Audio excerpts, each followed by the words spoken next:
Hello guys, apa kabar? Kembali lagi kita bercerita kisah seram dan misteri. Oke guys, kali ini kita berkongsi kisah harta karun. Dan pasti guys terkejut di mana di daerah Sabah juga ada tempat-tempat di mana tersembunyinya harta karun. Ini karena ada beberapa misterinya di kampung saya yang ingin saya ceritakan. Kampung ini tidak terlalu ramai hanya karena kawasan perkampungan ini terletak di tepi sungai, membuatkan keindahan kawasan ini lebih menarik. Saya masih ingat ketika kanak-kanak disinilah kenangan persekolahan dan tempat saya dibesarkan. Namun sekolah ini terlalu banyak menyimpan misterinya.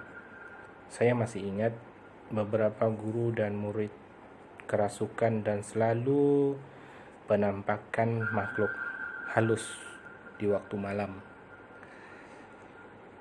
Apa yang menjadi persoalannya, kerasukan ini hanya kaum wanita sahaja.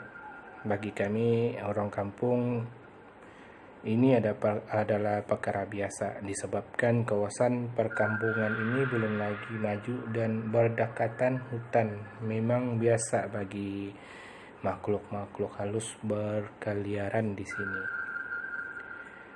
Tidak ramai guru-guru yang berani tinggal di rumah persekolahan yang disediakan oleh pihak-pihak sekolah.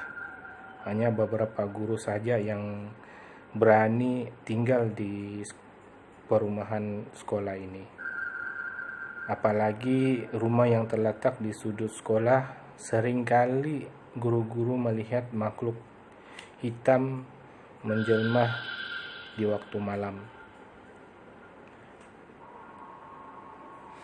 Namun itu sudah menjadi kebiasaan ya. Kadang-kadang ada juga guru wanita ataupun murid kerasukan ketika itu. Memang kampung saya ini menjadi tanda tanya semua penduduk karena begitu banyak kubur-kubur lama terbiar. Tidak siapa tahu di manakah asal usul mulanya kubur ini. Di kawasan perumahan saya juga ada beberapa kubur terbiar. Saya pernah lalu di kawasan kubur ini ketika saya memancing. Apa yang saya lihat sangat seram, dan kawasan kubur ini juga sangat gelap walaupun di siang hari, karena tidak siapapun yang berani membersihkan kawasan ini disebabkan kubur-kubur ini tidak teratur dan menjadi pantang larang bagi penduduk kampung tentang adat-adat yang keras sangat. Tidak sembarang kita membersihkan kubur-kubur lama ini. Apa yang saya lihat, banyak benda-benda seperti sudu, cawan, dulang, dan bermacam-macam lagi. Ini semua adalah benda-benda antik ya, yang saya sendiri melihat. Kata orang tua dulu-dulu, jika seseorang yang meninggal dunia, perhiasan atau harta yang disayangi si mati akan dikubur bersama-sama di liang lahat. Tidak heranlah ramai pihak yang mencari kubur-kubur lama di Sabah karena banyak harta-harta karun seperti emas, perak, dan lain-lainnya tertanam di dalam kubur. Namun awas, bukan sembarangan diambil harta karun ini. Pasti Anda akan dihantui oleh roh si mati, karena rata-rata kubur-kuburan ini bukan dari orang-orang yang beragama, tetapi orang yang masih mempercayai adat-adat ataupun kepercayaan lama-lama dahulu. Jadi sumpah ataupun bencana ini sangat kuat bagi siapa ingin memiliki harta karun milik si mati. Berbalik kita di sekolah. Pada tahun 2000, pihak sekolah meminta bantuan kerajaan untuk sekolah di Ubaswai. Bantuan dari kerajaan diluluskan, bermulalah proses pembinaan dijalankan. Ada beberapa kontraktor yang telah ditugaskan untuk menjalankan tugas pembinaan ataupun Ubaswai di sekolah ini. Apabila kawasan sekolah ini digali, mulalah proses pembinaan beberapa tempat. Disinilah peristiwa apabila pihak-pihak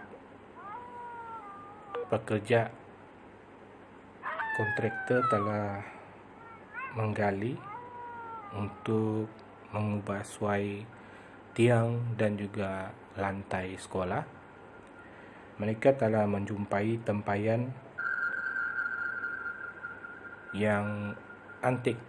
Apabila diperiksa, tempayan ini berisikan perhiasan wanita. Memang ketika itu heboh karena beberapa pekerja kontraktor juga adalah terdiri daripada orang kampung kami sendiri. Kata pepatah orang tua, seperti orang kelaparan dihidangkan ayam goreng. Masing-masing ingin memiliki perhiasan ini, yaitu harta karun ini ya, teman-teman guys. Apabila mereka memiliki harta karun ini dan masing-masing mengambil harta karun dibawa balik ke rumah, pada bila malam menjelma, terjadilah peristiwa di mana mereka diganggu oleh wanita yang tidak dikenali. Mengetuk pintu rumah mereka. Apabila dibuka, mereka melihat seorang wanita yang tidak dikenali meminta balik barang-barangnya yang diambil. Ini membuatkan semua kampung heboh ataupun tergemparnya berita cerita di mana gangguan wanita cantik di waktu malam. Oleh karena mereka menyadari karena hampir semua yang mengambil harta perhiasan ini telah diganggu, termasuk pekerja-pekerja warga asing yang bekerja sebagai kontraktor di sana, diganggu oleh wanita cantik ini. Oleh karena semua tahu bahwa gangguan ini berasal dari perhiasan yang mereka ambil, semua bersetuju untuk pulangkan kembali, di mana mereka menjumpai harta karun ini semula bersama dengan tempayan yang mereka miliki, mereka ambil ketika itu. Apabila dipulangkan kembali, peristiwa seram ini tidak lagi terjadi dan tidak lagi diganggu oleh wanita cantik setiap malam. Apabila beberapa orang kampung menyelidik tentang apakah asal usul perhiasan ataupun harta karun ini, di mana beberapa orang kampung telah menjumpai ataupun mendengar daripada mulut seorang yang berusia, orang tua yang berusia di kawasan lain, di kampung lain, telah bercerita tentang peristiwa harta karun ini, di mana kononnya dahulu kampung ini sebelum moyang saya mendiami kampung ini, ada beberapa kaum yang terlebih dahulu berkampung di sini. Dan setiap tahun mereka akan membuat pesta, yaitu keramaian, pesta pertandingan gadis-gadis cantik, ataupun kalau sekarang dikenali Ratu Cantik, di mana pertandingan gadis cantik ini telah dimenangi oleh seorang gadis cantik yang sangat cantik. Dari situlah satu peristiwa di mana ramai anak-anak muda tergila-gilakan gadis ini dan ingin memperistrikan gadis ini. Tetapi menjadi satu pergaduhan antara budak-budak atau di antara anak-anak muda yang berada di kampung itu ketika itu, sehingga kan terjadinya satu pertengkaran yang luar biasa. Akhirnya gadis ini telah diracun oleh beberapa pihak karena mereka mungkin marah ataupun merasa dengki kecantikan gadis ini. Apabila diracun, gadis ini telah meninggal dunia. Semua perhiasan dan harta waris gadis ini ketika dia masih hidup telah dikubur bersama-sama dengan tempayan. Konon cerita adat dulu ada satu kaum yang tidak menguburkan mayat di tanah, tetapi menguburkan mayat ini di dalam tempayan ataupun tajau.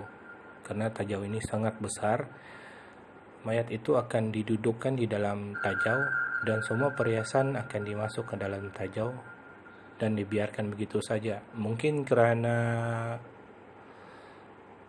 zaman ke zaman apabila kawasan ini selalu banjir, tajau ini juga terkubur bersama dengan perhiasan dan jasad wanita ini. Inilah yang menjadi satu peristiwa yang terjadi di kampung saya. Memang kalau dikirakan kampung saya ini masih lagi banyak di mana kubur-kubur lama yang beratus tahun yang kami sendiri tidak tahu asal-usulnya, termasuklah nenek moyang saya sendiri mungkin tidak tahu asal-usulnya, sehingga kan nenek moyang saya selalu menceritakan kubur ini disebut kuburan kafir, karena rata-rata yang dikubur kuburan lama ini bukanlah orang yang beragama, tetapi orang yang dulu masih mengikut kepercayaan kuno. Kata orang tua itu juga orang-orang kampung ini mendiami kampung ini dulu sebelum Perang Dunia Kedua lagi. Jadi begitu lamanya kubur-kubur yang ini. Dan nenek moyang saya juga telah datang dari daerah lain, di mana banyak daerah-daerah lain telah datang ke kampung ini dan berganti tempat daripada orang-orang kaum ataupun yang dulu tinggal di sana telah berpindah rendah. Kononnya di mana peristiwa wanita itu diracun, berbagai bencana telah terjadi di kampung mereka, hingga kan sedikit demi sedikit mereka telah berpindah randah ke lain tempat dan tertinggallah kampung ini dan kubur-kubur ini yang kami tidak tahu asal-usulnya. Sehingga kan nenek moyang saya datang dari daerah lain mendiami kampung ini di waktu 2000 pada tahun selepas Perang Dunia Kedua. Inilah terjadi dan misterinya di kampung saya. Bagi pihak-pihak yang ingin mencari harta karun di kampung saya di Sabah, memang mereka selalu memburu kubur-kubur lama ini, ya guys. Karena bagi kepercayaan orang dulu-dulu, kubur lama ini penuh dengan harta-harta karun. Contohnya seperti emas, perak, gangsa, dan bermacam-macam lagi. Karena kepercayaan orang tua dulu-dulu, setiap orang yang meninggal, tidak kiralah dia seorang orang muda ataupun orang yang lanjut usia, perhiasan ataupun harta yang disayangi mereka akan dikubur bersama. Jika harta itu besar, mereka akan letak di atas seperti dulang dan piring mangkuk gangsa, perak, mereka akan letak di atas kubur mereka. Tetapi seperti perhiasan badan, rantai, galang atau cincin, malahan gigi emas, mereka akan bawa juga ke liang lahat, berkubur dengan mereka. Ini kepercayaan orang dulu-dulu bagi sesetengah kaum. Karena jika permintaan ini tidak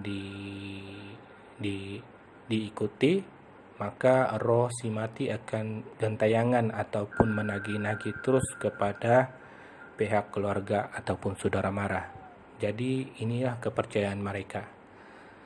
Sehinggalah ke zaman sekarang ini, walaupun beragama, tapi banyak pihak-pihak yang tertentu ambil kesempatan untuk memiliki harta karun orang mati ini. Bagi kami memang tahu ini semua banyak harta karun. Contohnya seperti apa yang saya ceritakan tadi. Tetapi bukan mudah untuk diambil ya guys. Karena harta karun si mati ini mempunyai sumpahan ataupun bencana jika kita miliki. Karena rata-rata si mati bukanlah beragama. Mereka mempercayai